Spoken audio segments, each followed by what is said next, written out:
నిన్న ఢిల్లీ వెళ్ళిన ముఖ్యమంత్రి రేవంత్ రెడ్డి అయితే రాహుల్ గాంధీ, మల్లికార్జున ఖార్గే, అలాగే కేసీ వేణుగోపాల్తో అయితే ఉత్తమ్ కుమార్ రెడ్డి, ముఖ్యమంత్రి రేవంత్ రెడ్డి, అలాగే చీఫ్ మహేష్ గౌడ్ కూడా ఈ భేటీలో పాల్గొన్నట్లయితే మనకు తెలిసింది. అయితే ఈ భేటీలో ముఖ్యంగా మంత్రి పదవులపైన పునరాలోచన చేసినట్టయితే మనకు తెలుస్తుంది. ఇంకా ఇప్పటికే తెలంగాణలో 11 మంది మంత్రులు ఉన్నాయి. ఇంకా 6 మంత్రి పదవులు కావాలి. మొత్తానికి అయితే 17 మంత్రి పదవులు ఉండాలి. కానీ డిసెంబరు 2023లో ఏర్పడిన కొత్త ప్రభుత్వంలో 11 మంది ప్రమాణ స్వీకారం చేశారు ముఖ్యమంత్రితో పాటు. అయితే మిగతా 6 పరిస్థితి కోసం అయితే మంత్రి పదవిని తీసుకునే అవకాశం ఉంది. ఇందులో 4 అయితే ముఖ్యంగా ఇప్పుడైతే మరొక 4 తీసుకునే అవకాశం కనిపిస్తుంది. తర్వాత మరో 2 తీసుకునే అవకాశం కల్పిస్తున్నట్టయితే మనకు తెలుస్తుంది. ఏఐసిసి పెద్దలు మల్లికార్జున ఖార్గే, రాహుల్ గాంధీ, కేసీ వేణుగోపాల్ వీరు సమావేశమయ్యారు.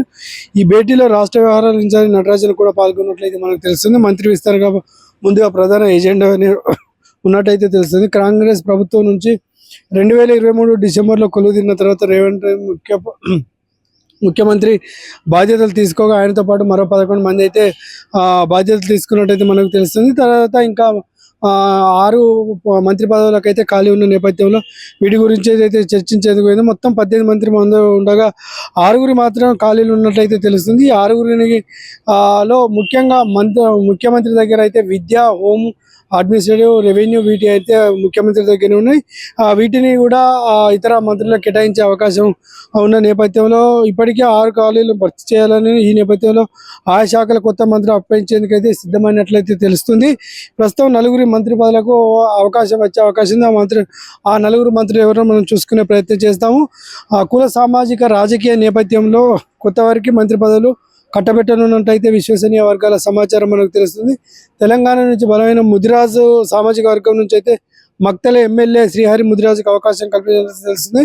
ఆయన మంత్రివర్గంలోకి తీసుకున్నట్టయితే మనకి ఇప్పటికే సమాచారం ఉంటుంది. పార్లమెంట్ ఎన్నికల ప్రచారంలో సీఎం రేవంత్ రెడ్డి హామీ ఇచ్చినట్లయితే తెలుస్తుంది. ఈ నేపథ్యంలో ఆయనకు బెర్త్ కన్ఫర్మ్ అయినట్లయితే తెలుస్తుంది. ఇక మునుగోడు ఎమ్మెల్యే కోమటిరెడ్డి రాజగోపాల్ రెడ్డికి కూడా మంత్రివర్గంలో ఛాన్స్ ఇచ్చే అవకాశం కనిపిస్తుంది. గతంలో బీజేపీలో ఉండగా మంత్రి పదవి ఇస్తాను కాంగ్రెస్లో చేర్పించుకున్నట్టయితే మనకు తెలుస్తుంది. ప్రస్తుతం ఆయన సోదరు వెంకటరెడ్డి మంత్రివర్గంలో ఉన్నట్లయితే మనకు తెలుస్తుంది. అలాగే చెన్నూరు ఎమ్మెల్యే వివేక్ వెంకటస్వామిని కూడా మంత్రి పదవులు తీసుకుంది. ఎస్సీ సామాజిక వర్గానికి చెందిన వివేక్ గత కొద్ది రోజులుగా ఢిల్లీ హైకమాండ్ తోటి సంప్రదింపులు చేస్తున్నట్లయితే తెలుస్తుంది.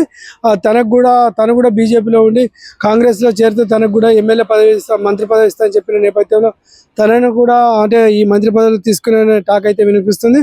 ప్రస్తుతం ఉమ్మడి ఆ మేరకు ఆయన పక్కా అనే టాక్ వినిపిస్తుంది. ప్రస్తుతం ఉమ్మడి నిజామాబాద్ జిల్లా నుంచి అయితే ఒక మంత్రి పదవులు, నిజామాబాద్ నుంచి అయితే మాజీ మంత్రి బోధన ఎమ్మెల్యే పి సుదర్శన్ రెడ్డిని అయితే మంత్రివర్గంలో తీసుకున్నట్టు భావిస్తుంది. ఈ మేరకు సీఎం అధిష్టానం కాగా ఏఐసిసి పెద్దలతో భేటీ అనంతరం పిసిసి అధ్యక్షుడు మహేష్ కుమార్ గౌడ్ మీడియాతోటి మాట్లాడారు. మంత్రివర్గం విస్తరణపై జరిగిందని త్వరలోనే భర్తీ ఉంటుందన్నారు. ఉగాది లేదా అంతకన్నా ముందే ఈ పదవులకైతే అమలు చేసే అవకాశం అయితే మనకు కనిపిస్తుంది. ఇప్పటికే దీనికి సంబంధించి విధి విధానాలు అయితే రూపొందిస్తున్నట్టే తెలుపుతుంది.